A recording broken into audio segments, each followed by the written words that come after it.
All right. Hello, everyone. Welcome to Million Markers Instagram Live. And today we have a special guest talking about parenting and social media. I'm going to invite Kristina. She's our guest today. Let's see.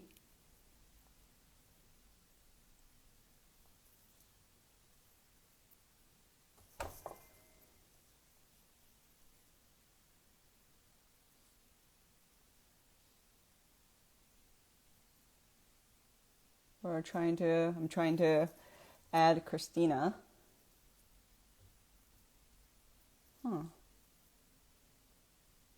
We're also recording on Zoom at the same time, so Kristina, you'll probably have to join first.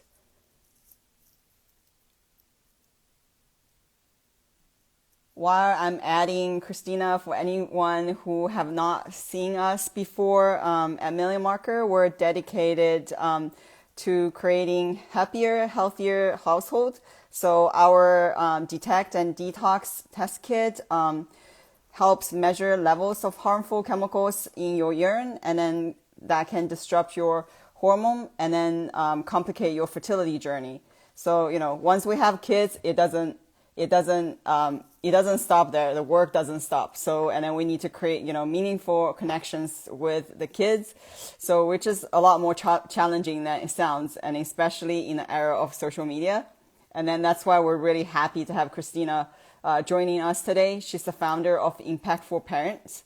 I was a recent guest on Kristina's Impactful Parent podcast, which you can listen by clicking the LinkedIn bio for the post about this IG Live in the Million Marker Instagram feed. So now let's see if Kristina is here.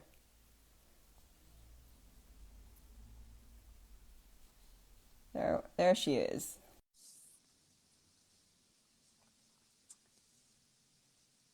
All right. I'm just trying to figure out my volume here. Give Oh, me a here she second. is. Hi, Kristina. We'll figure it out. Yeah, let me just figure out my volume. I just can't hear you. Okay, so you need to turn down the Zoom. So everyone, we're recording on both Zoom and Instagram, just in case Instagram crash on us again like previously. Can you hear me now?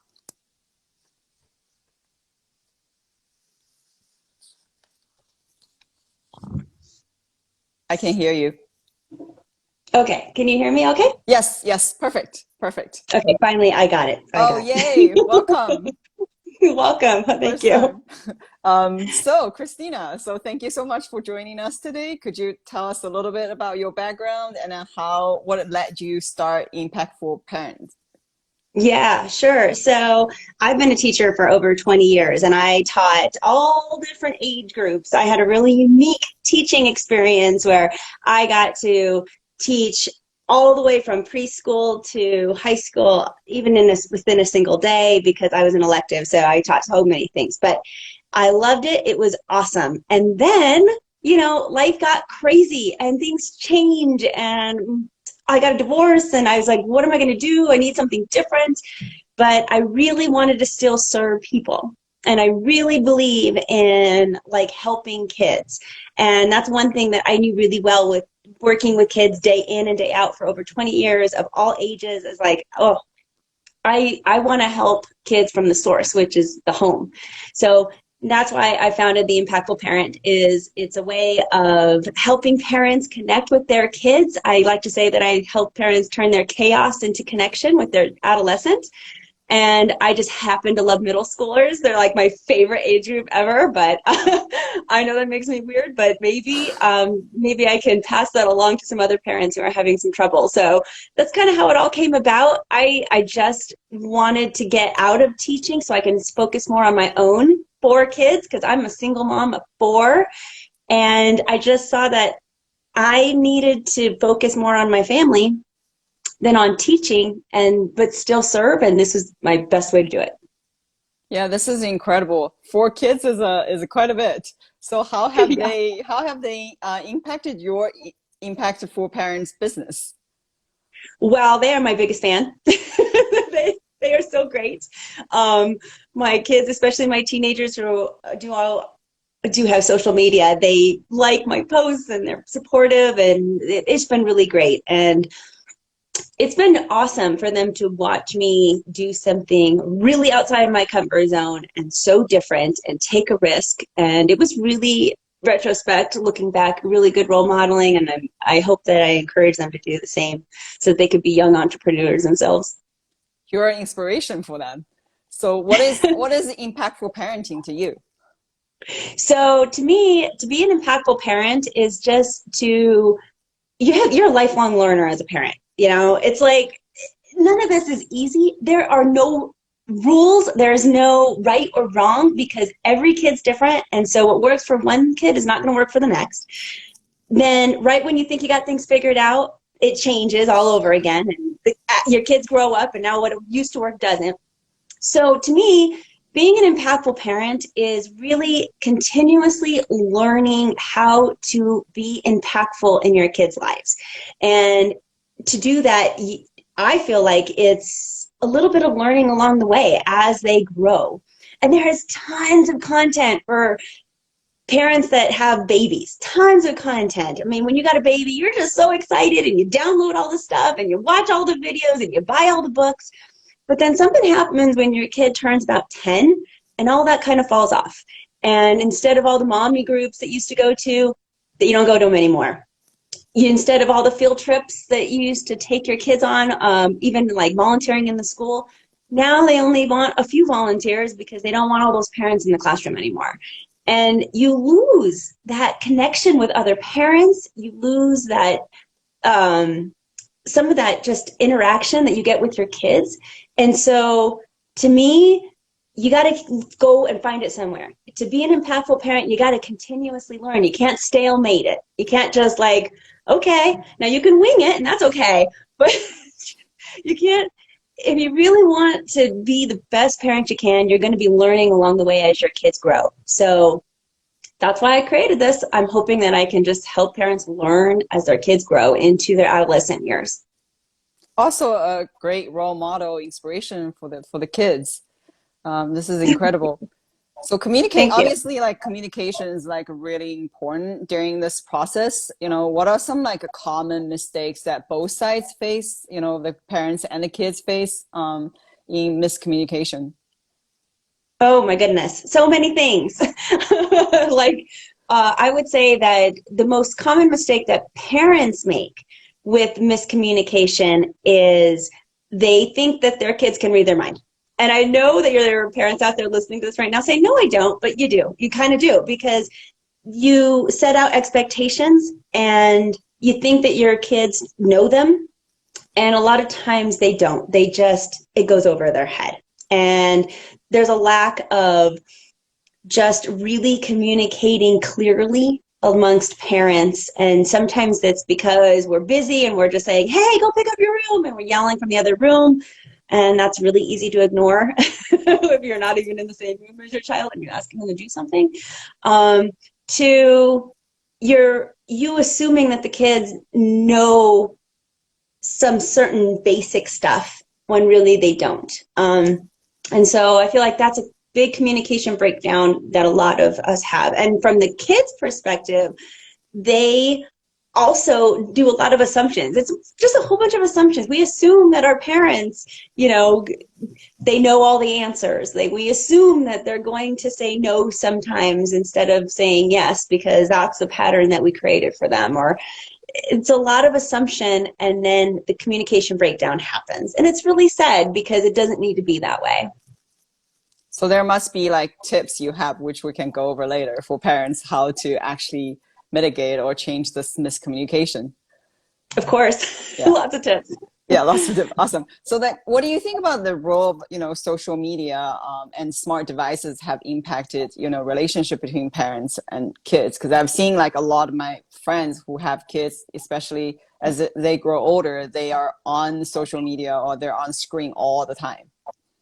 Of course. And it's, you know, there's a double-edged sword there. Because on one hand, we can communicate with our kids way more than any other generation before us. When I grew up, my dad or my mom would just, throw me out into the street. I played with the neighbor. I came back before dinner. When they needed me to come back, they would just stand outside the door and yell, "Hey, it's time to come home. Dinner's ready." Uh, you can't do that anymore. Now you could call your kids. Now they can wear a watch where you can see them. It's nice to know that those phones and those watches, they have GPS on them. You can see where they're at any point in time. All that is amazing for technology and phones. And I think that helps parenting a ton. Your child be able to get a hold of you whenever they want, even if it's at school. The flip side is exactly what also is happening, right? You got a teenager who gets immersed into social media, and now there's some bullying happening. All this stuff used to happen in our own lives when we grew up, but now it's right up in the kids' face. Now the bullying is right literally in their hand, and they can't get away from it unless they want to be antisocial, because that's how kids socialize nowadays. So now they have to choose. Am I going to be social and try to interact with my friends, or am I going to avoid this person altogether? And it's really hard choice when it's a double-edged sword for them. And then you got the kids that, go and hide, and now they don't communicate very well because everything is on a message. So I feel like some of the communication skills of our young people have faltered a little bit due to some of our social media stuff that they're just so used to texting. But I would say to parents, and sometimes if you can't elevate your child, then you can lower down to your child to talk to them. Text them a lot. Talk in their language. We might, as adults, see texting as really impersonal, but your child doesn't necessarily. So talk at their level. Text them, even if it's several times a day, just to say hello, say, how are you doing? I want to make sure that test went okay. All that is a benefit because you've given your child a phone. There are definitely negative sides too, but I think we all focus on the negative a lot. And I'd like to shift that to a more positive side. I guess that could also work on the double-edged sword kind of on the parent side too, because some parents are also on screen a lot. Oh, heck yeah, they are. Yeah. Before, just look at a playground, for example. You go to a playground, and it used to be that the parents would really sit there and watch their kids play. Now the kids play, but the parents are usually on their phone. You used to look around, and it's sad, but people watching this, I know you're shaking your head. Oh, yep, it's happening. They're on their phone. Or maybe you're the person on the phone. And not necessarily that's bad, but you're not really interacting with your child the way that you used to. Yeah. And so do you notice like a connection between feeling anxiety and behavioral issues in kids that, really want their parents' attention? Yes, it happens all the time. And then kids in general have higher anxiety right now than, I don't know about maybe in the past, maybe it's just more noticeable now. It's hard to say which is the difference, but again, they're living in a world that is completely different than how we grew up when your bully is right in your face. That brings a lot of anxiety to kids. Also the pressure of life, hey, you got to go to college. You got to go do this. You got to go do that. Make sure you get a job. Those are pressures that our kids feel, and that elevates anxiety quite a bit. Behavior problems are the same way. Really, every behavior has a motive and has an answer. And so, why is your child doing whatever it is that they might be doing, whether it's acting out or throwing tantrums or not speaking to you or hiding in their room? They're getting something out of that behavior. And a lot of that kind boils down to something that's happening, whether it's inside or outside the home. It does not necessarily have to be inside the home. It could be outside too. Yeah. So what are some like healthy ways to, use apps and internet and then, to bring your family closer together using technology, since we're like, both the kids and the parents are like so involved? Yeah. Well, I'm a big advocate of Gab Wireless, which is a phone, like the first phone for your child. It doesn't have any social media on it at all. It's literally just a phone, but on it, it has a GPS tracking. It's got like an alarm, things that an actual phone might use, like where you can call your kid and they can call you, and it comes in also in a watch form. I literally have those for my kids too. And so I feel like that's a great asset. I now know where they are at. I know that if I'm running late and they're waiting for me at school, I can call them on their phone and just tell them, don't worry, I'll be there in a second. So they don't have to get all that anxiety and all that stuff happening. And I think that's all really good stuff for using technology in your favor. But there's games they can use on technology that will bring your family together. I'm still a big advocate of game night, like, or once a week, have that time with your family. And maybe it is, doing something that's on an app. That's fine. There's so many cool apps out there that can bring your family together, whether it's charades or some kind of questioning, like trivia type of stuff. All that stuff you can have. It's literally in your pocket and you're not using it. And you can use that to bond with your child if you choose. You just got to find it. But it's right there, literally in your pocket. So I think sometimes we were like, well, we got to go out and buy board games. You don't really need to. They're right in your phone. You don't need to go do something, get out of the house in order to connect with your child. There's ways you can use your resources right there in your pocket and connect at the same time. Yeah, makes sense. What about like some ways, because parents always, you're being like a really impactful role model for your kids. Like, what about some ways that parents are seeking to, be role models, impactful role models to their kids? It's role modeling. So what are you doing? If you're the parent at the park sitting on the phone instead of helping your child down the slide or pushing the swing, that role models something for them when they're older. And I hate to say that because I know there's a lot of parents right now going, oh, I know I'm doing that. But kids don't forget, like, even though they don't have a phone yet, it's role modeling. And so to be an impactful parent, it's really about continuously making an effort to create a connection with your child. And that connection is gold. If you can start early, then it's awesome. Then somewhere around the middle years of between the ages of like 8 and 12, I see a lot of parents get lazy. I'm just going to call you out on it. They get lazy. Why? Because those ages are pretty easy as far as your child's a lot more self-sufficient. Now you don't have to change diapers and help them get dressed and make them the bath. That you can just say, hey, go take a bath. Go do your bedtime routine. Those years get so easy, and you put so much effort into the younger years that parents are exhausted, so they take a little break. They kind of relax. They kind of nail down. But those are some of the most influential years in order to make those adolescent years be more impactful. So if you can try not to get too lazy in those years, you are going to start making those traditions of game night.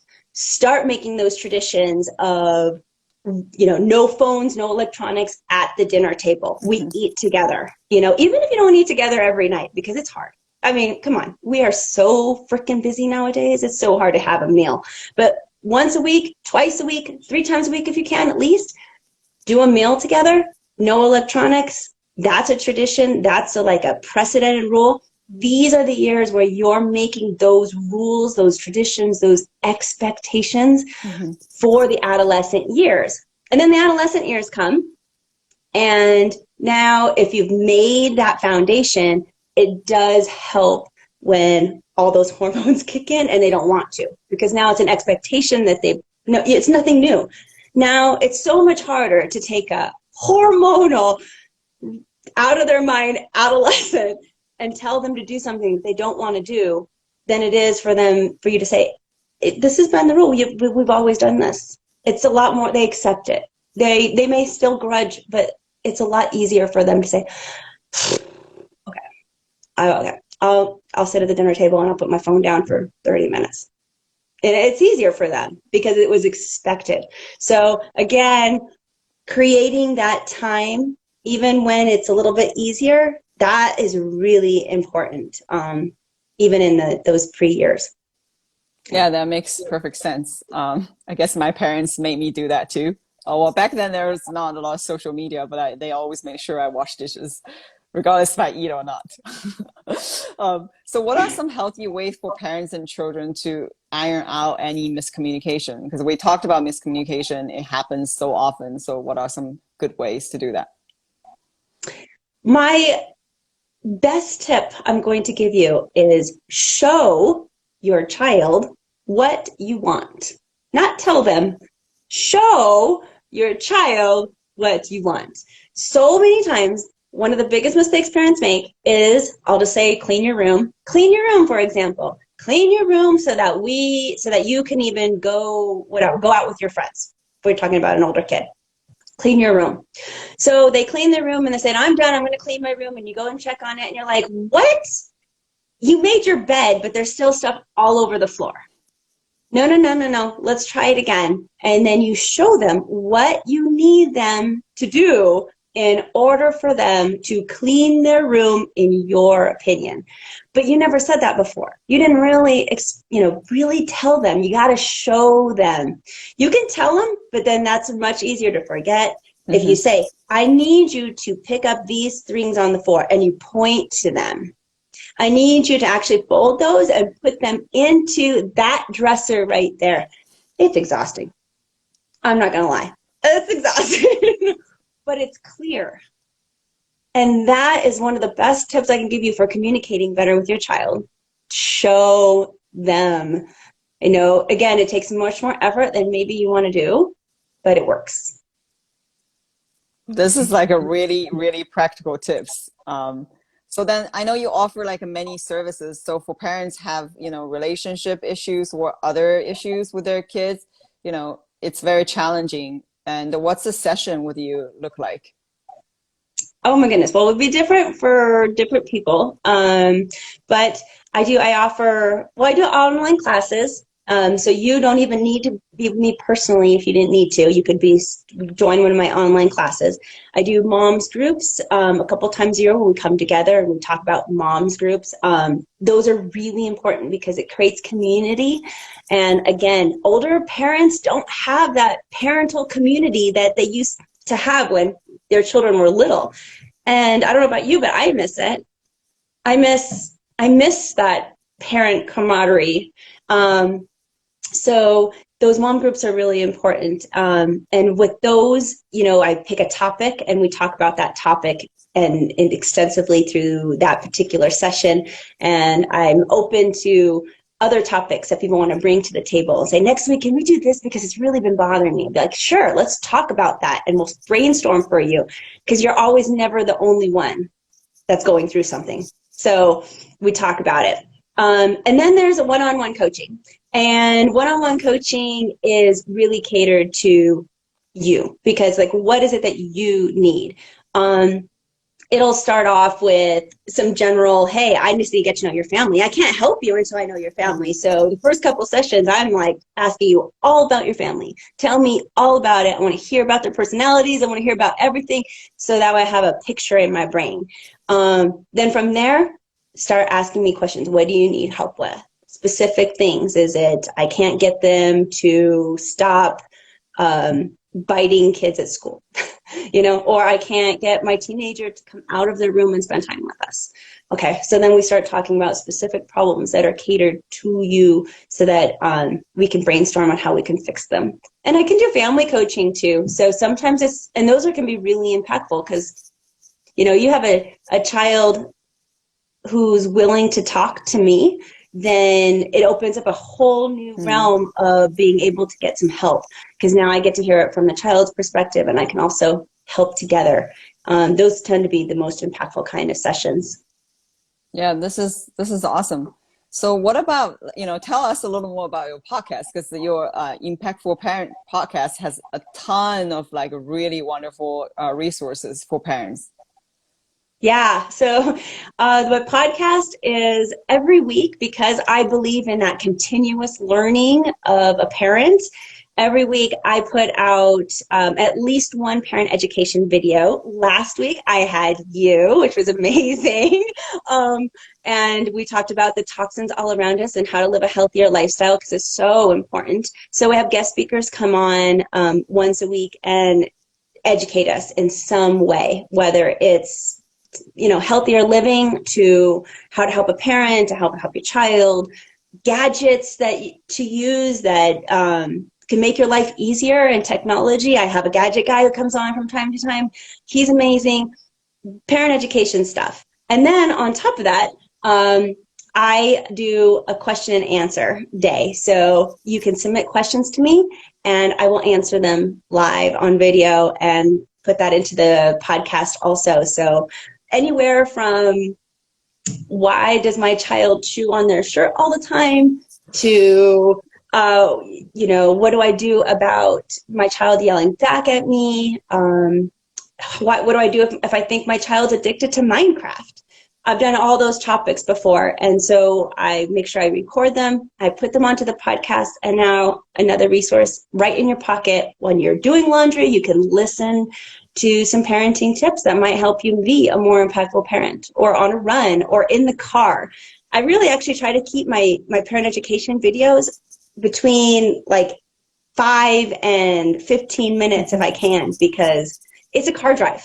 I want to make it easy. You shouldn't have to spend a whole hour of your day to learn something new. It could be very short. That's my belief anyway. So that's what I try to give to other people.